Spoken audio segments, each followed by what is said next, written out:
In most places, a pregnancy is a celebration, a moment of pure joy, wrapped in laughter and hope. But in the Ottoman palace, it was something entirely different. Here, a woman's pregnancy could ignite jealousy, fuel deadly rivalries, and even spark a war. Because in the harem, a child wasn't just a child. It was a claim to the throne. When Hurrem Sultan, the most controversial woman in the empire, announced she was expecting, the reaction wasn't celebration. It was fear. The palace walls seemed to lean in, listening. Servants whispered behind silk curtains. Rivals exchanged dark glances. Every bite of food, every cup of water she drank, could be her last. Because if this child was a boy, he could one day wear the sultan's crown. And for the mothers of other princes, that meant their own sons' lives and futures were suddenly in danger. Hurrem knew she was carrying more than a baby. She was carrying a storm. And once it arrived, nothing in the empire would ever be the same. She didn't belong there. At least not at first. Hurrem Sultan began her life not as royalty, but as property, a captured slave, sold into the Ottoman palace like so many other women before her. Most of them would fade into the background of the harem, living quiet lives behind locked doors. But Hurrem, she wasn't like the others. She had something to rest in, a razor-sharp mind, an unshakable will, and a smile that could disarm even the coldest heart. And eventually, it disarmed the most powerful man in the world, Sultan Suleiman the Magnificent. In the harem, there was an unspoken rule, a law of survival.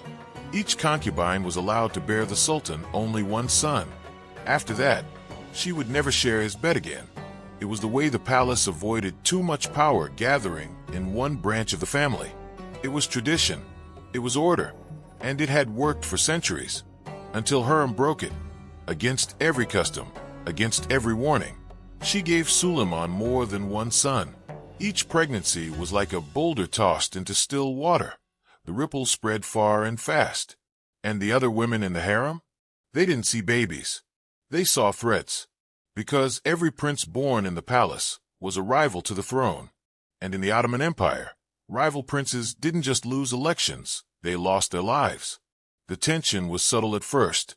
A glance that lingered too long, a servant who suddenly avoided her chambers. But then it spread. Whispers grew louder. Eyes followed her everywhere. Even the Valide Sultan, the sultan's mother, the most powerful woman in the palace, began to watch her with suspicion. To the Valide, Hurrem wasn't just a concubine anymore. She was a dangerous anomaly. A woman breaking rules that had stood longer than the empire itself. But Suleiman, he seemed blind to it. Or maybe he didn't care. His devotion to Hurrem was absolute. He called her my joy, my laughter. And every time she broke another rule, he stood by her, in a place where one wrong move could end your life. Hurrem had done the impossible. She bent the palace to her will.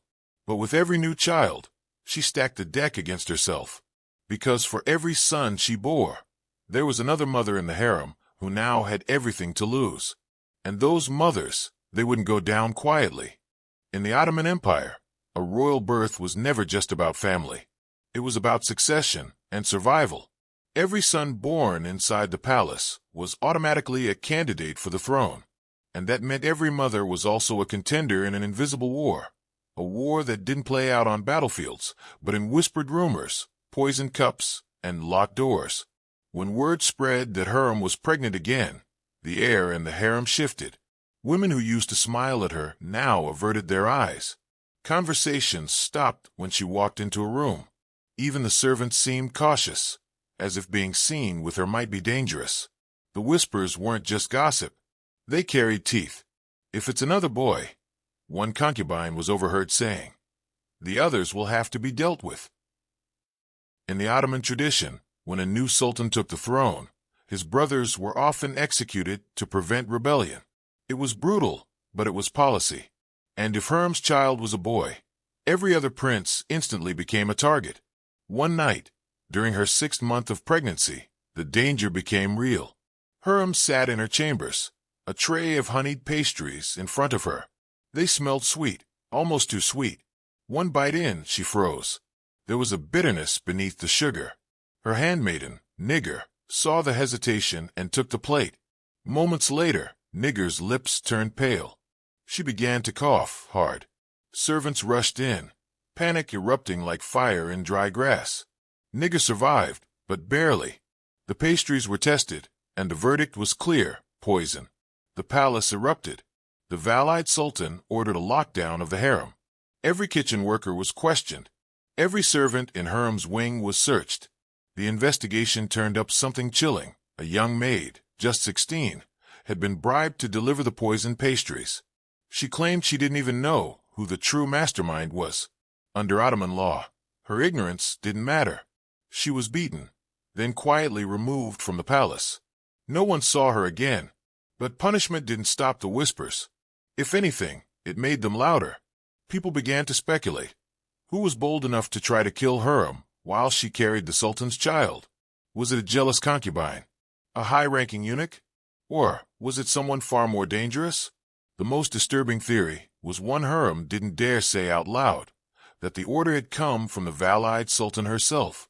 After all, protecting her other grandsons might mean sacrificing the one in Hurrem's womb.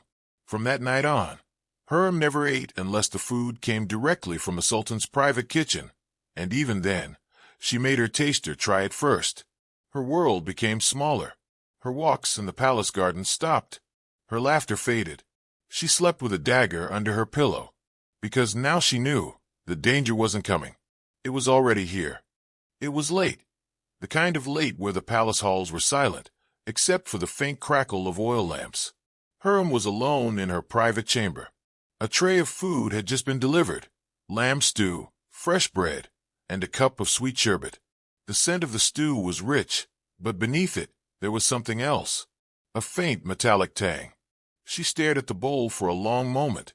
Then, quietly, she called for her taster. The woman took one spoonful, swallowed, and within seconds, her face went pale. She clutched her stomach, gasping for breath. Servants rushed in, carrying her out as she collapsed. This time, there was no doubt. Someone had tried to kill Hurrem again. By morning, the harem was in chaos. Suleiman was furious. He stormed into the women's quarters with his guards, something no sultan ever did lightly. His presence was like a blade slicing through the air. "Find them," he ordered. "Turn over every room. Question every servant. No one leaves until I have answers." The search was relentless. Silk cushions were torn open, chests overturned, food stores inspected grain by grain. And then they found her. Not an enemy concubine, not a nameless kitchen maid. It was Gulfum, one of Hurrem's closest attendants, the woman who had dressed her for banquets, who had carried her letters to the Sultan, who had stood beside her through every pregnancy. The guards found a small vial of clear liquid hidden inside Gulfum's mattress. Poison. When they dragged her before Suleiman, she refused to speak. Not a word. Her silence was louder than any confession. For Hurrem, the betrayal cut deeper than the threat itself. If someone could turn Gulfum, someone she trusted, then nowhere in the palace was truly safe. The investigation dragged on for days. Every servant swore they knew nothing. Every concubine claimed innocence. But suspicion clung to the air like smoke. The Valide Sultan remained calm, almost too calm. She visited Hurrem only once, her face unreadable. "Rest," she said. "The baby needs strength." But Hurrem couldn't rest. Not now. She knew that every eye in the harem was on her belly, because what she carried inside her would decide the balance of power for the next generation. If it was a girl, the danger might fade for now. But if it was a boy, the killing wouldn't stop. As the days passed, the palace became a place of unbearable stillness. No one openly defied Hurrem, not while Suleiman's anger was still burning. But she could feel it, the silent waiting. Women in the baths who once gossiped freely now fell silent when she entered. Eunuchs she had known for years bowed more stiffly. Even the musicians played softer, as if afraid of breaking some invisible tension. The question wasn't whether Hurrem would survive until her child was born. The question was, what would happen after? One night, she stood by the palace window, looking out over the moonlit gardens. She pressed her hands to her belly and whispered, "You are my future and my war." Behind her, the door creaked open. She turned, expecting a servant, But it was Suleiman himself. He walked to her without speaking, placing his hand over hers. His gaze was steady, but his voice was low. "Whoever dares touch you," he said, "dares touch me." It was a promise, but in the Ottoman court, even a sultan's promise couldn't stop the game from being played. And now, the entire palace was holding its breath, waiting for the moment that would decide everything. The cry of a newborn, and the announcement, "It's a boy," or "It's a girl." Because whichever words were spoken, someone in that palace would live, and someone would die. The cries came just before dawn. Hurrem lay in her chamber, drenched in sweat, her hands gripping the silk sheets. The midwife's voice rang out over the chaos of attendants and healers. "A boy." For a moment, the room erupted in relief. Suleiman entered, his face lit with pride. He held the child in his arms, tiny, perfect, wrapped in gold-threaded cloth. To the Sultan, this was joy. To the rest of the palace, it was a declaration of war. Because now, Hurrem had given him yet another son, and each son met another rival in the deadly game for the Ottoman throne. By midday, the harem was humming with a different kind of energy. Servants carried the news faster than they carry trays of food. Some smiled politely. Others didn't bother hiding their worry. In the baths, a group of concubines whispered behind marble columns. One asked, "Do you think the princes will start disappearing?" Another replied, "Not yet, but they will." Even the Valide Sultan's composure cracked, just a little. In public, she embraced her new grandson. In private, her face was cold stone. She knew what history demanded.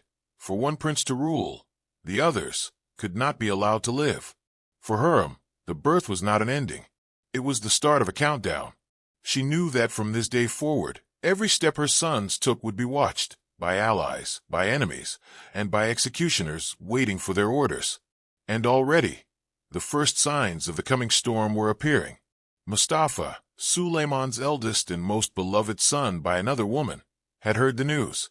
Those close to him said he smiled, but his eyes, they darkened, because he understood exactly what this meant. The empire could have only one sultan, and in the Ottoman tradition, brothers didn't just compete, they eliminated each other. That night, as the palace slept, Hurrem sat in her chamber, cradling her newborn. She pressed her lips to his forehead and whispered a promise, not of peace, but of protection. Outside, the corridors were silent, but somewhere deep in the palace, behind locked doors and whispered oaths, the first plans were already being made. Plans that would decide which prince would one day wear the crown, and which would never live to see that day. Because in the Ottoman palace, every birth was the beginning of someone else's end. For Hurrem, becoming a mother was never just about love. In the Ottoman palace, a baby could be a crown or a death sentence, and hers was both.